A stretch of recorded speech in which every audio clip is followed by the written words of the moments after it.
सुल्तानपुर में भू माफियाओं से डरकर एक शिक्षक ने डीएम एसपी के जनता दर्शन में गुहार लगाई। साथ ही उन्होंने बताया कि मंत्री सांसद सबसे न्याय मांगा, लेकिन दबंग भू माफिया शिक्षक की जमीन पर स्लेब तक लगा बैठे हैं। आज भी उन्होंने हाईकोर्ट का दरवाजा खटखटाया, जिस पर उच्च न्यायालय ने 3 दिन का अल्टीमेटम डीएम एसपी सुल्तानपुर को दिया। दरअसल कोतवाली नगर अंतर्गत बिनोवापुरी मोहल्ले में शिक्षक लालचंद्र गुप्ता की जमीन पर जबरन दबंग द्वारा कब्जा कर लिया गया है। नींव की खुदाई से लेकर लिंटर तक डालने के बाद भी लगातार वो फरियाद करता रहा, लेकिन मंगलवार को जब उसकी बात नहीं सुनी गई तो उसने जिलाधिकारी जगजीत कौर और एसपी सुमीन वर्मा से मिलने पहुंचा। मुलाकात के दौरान उन दोनों ने आश्वासन दिया और कार्रवाई का भरोसा भी दिलाया। राजस्व विभाग की रिपोर्ट के बावजूद अवैध निर्माण रोकने के प्रति अधिकारी संजीदा नहीं है।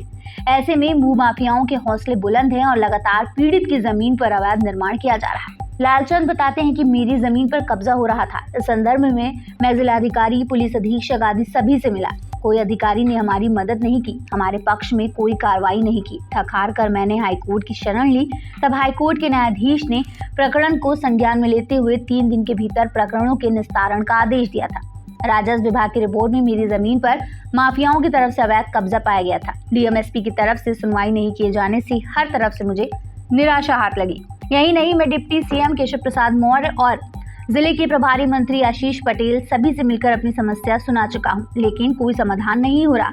अधिकारी मौखिक आदेश जारी करते हैं निर्माण कार्य रोकने का, जबकि निर्माण कार्य अवैध रूप से लगातार जारी है। नींव से लेकर छत निर्माण तक पूरा हो चुका है।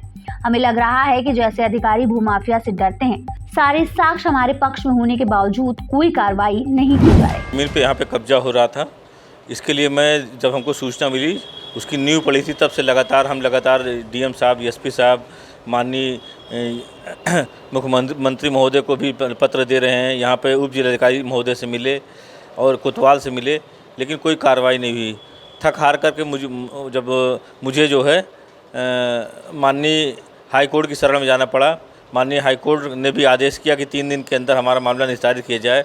लेखपाल की रिपोर्ट, एसडीएम की रिपोर्ट की भी मतलब इस पक्ष में आ रही, हमारे पक्ष में आ रही है कि जहाँ पे भू माफिया निर्माण कर रहे हैं वो भूमि मेरी ही है। बावजूद उसके कोई कार्रवाई नहीं हो रही है। हमें हर जगह से निराशा ही मिल रही है। लगातार हम माननीय जिलाधिकारी महोदय, सीएम से भी मुलाकात की। उन्होंने भी जो है निर्देशित किया कि यहाँ के जिलाधिकारी को कि जल्द से जल्द मामले का निस्तारण करें, लेकिन अभी तक कोई संतोषजनक कार्रवाई नहीं हुई। जी, प्रभारी मंत्री आशीष पटेल से भी मिले। उन्होंने भी एसडीएम को निर्देशित किया कि मामले का जल्द से जल्द निस्तारण हो, लेकिन कोई अभी तक जो है कोई कार्रवाई नहीं हो रही है। वो सबके आदेश के बावजूद, सब लोग मौखिक आदेश देते हैं काम रोकने का, बावजूद उसके लगातार निर्माण करता जा रहा है। यहाँ के अधिकारियों की अवहेलना हो रही, फिर भी अधिकारी चुप बैठे हैं।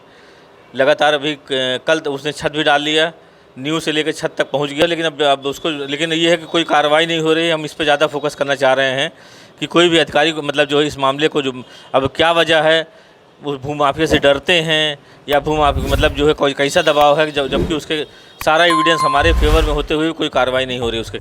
सुल्तानपुर से अशोक कुमार गौतम की रिपोर्ट।